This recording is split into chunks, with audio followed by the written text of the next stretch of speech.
Hello all, Assalamu alaikum warahmatullahi wabarakatuh. Welcome to my channel Home Cooking with Zainul.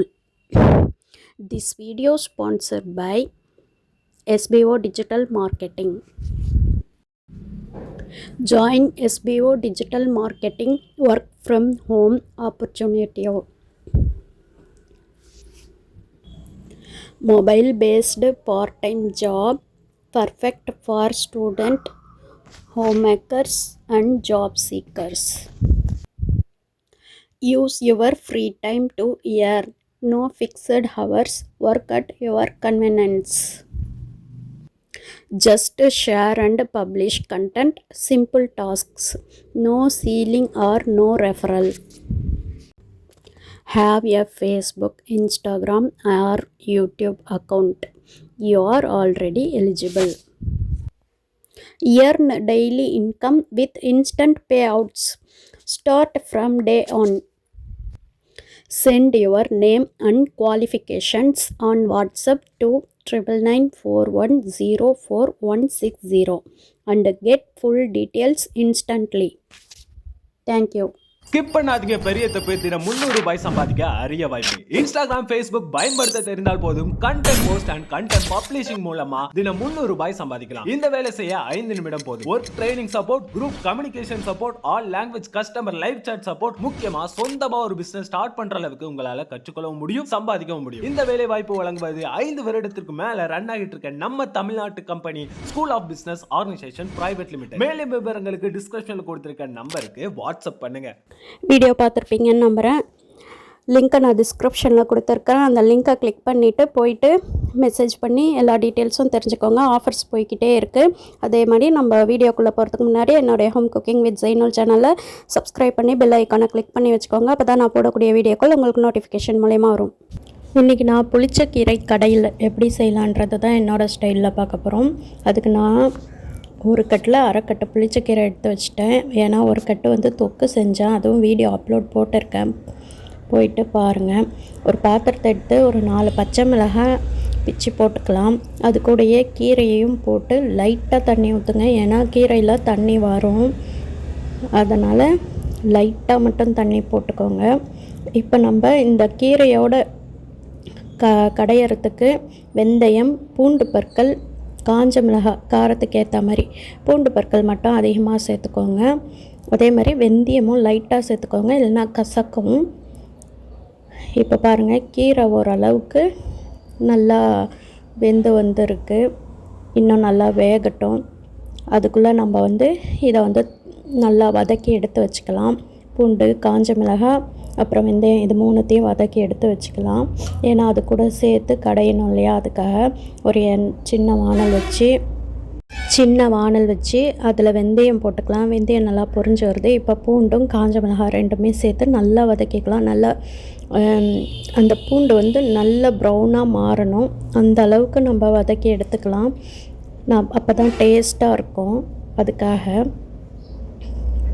இப்போ பாருங்கள், ஓரளவு வதங்கி வந்திருக்கு. இன்னும் நல்லா வதங்கட்டும். அதுக்குள்ளே கீரையை பார்த்துக்கலாம்.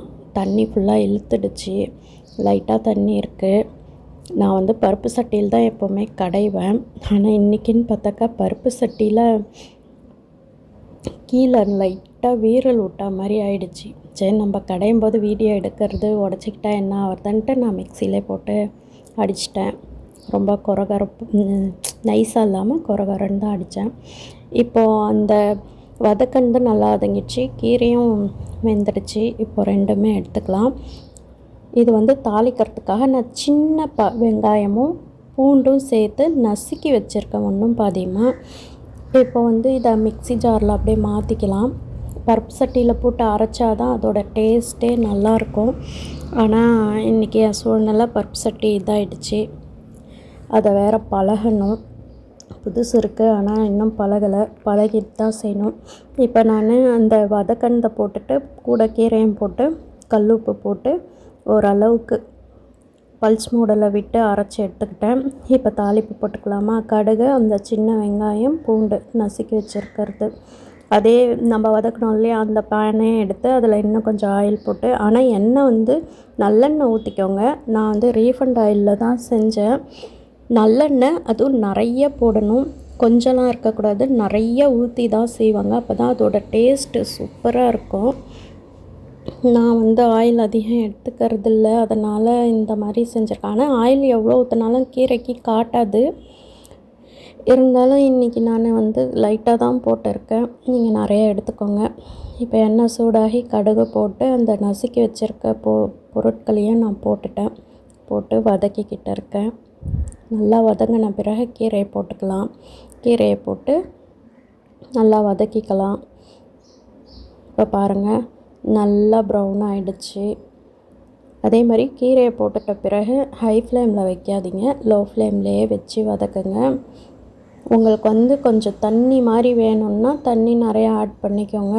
இல்லை எனக்கு கெட்டியாக தான் பிடிக்கும். பொதுவாக புளிச்சக்கீரைன்னா கெட்டியாக இருந்தால் தான் டேஸ்ட்டாகவே இருக்கும், நல்லாவும் இருக்கும் சாப்பிட.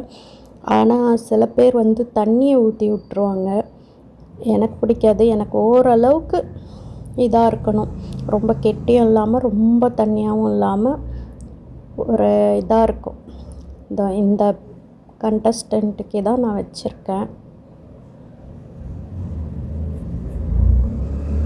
இப்போ பாருங்கள், நல்லா சூடேறுது. லோ ஃப்ளேம்லேயே வச்சு அப்பப்போ நம்ம கிளறி விட்டுக்கிட்டே இருக்கலாம், இல்லைனா அடி பிடிச்சிடும். இப்போ கீரை ரெடி ஆகிடுச்சு, வாங்க சாப்பிட்லாம். இந்த வீடியோ உங்களுக்கு ரொம்பவே யூஸ்ஃபுல்லாக இருக்கும்னு நினைக்கிறேன். என்னுடைய ஹோம் குக்கிங் வித் ஜெய்னுல் சேனலை லைக் பண்ணுங்கள், ஷேர் பண்ணுங்கள், கமெண்ட் பண்ணுங்கள், சப்ஸ்கிரைப் பண்ணி பெல் ஐக்கானை கிளிக் பண்ணி வச்சுக்கோங்க. அப்போ தான் நான் போடக்கூடிய வீடியோக்கள் உங்களுக்கு நோட்டிஃபிகேஷன் மூலயமா வரும். நம்மளுடைய SBO டிஜிட்டல் மார்க்கெட்டிங், SBO ஜாப்ஸை பற்றி விசிட் பண்ணி பாருங்கள், ரொம்ப யூஸ்ஃபுல்லான ஜாப். தேங்க்ஸ் ஃபார் வாட்சிங். அஸ்ஸலாமு அலைக்கும் வரஹ்மத்துல்லாஹி வபரகாத்துஹு.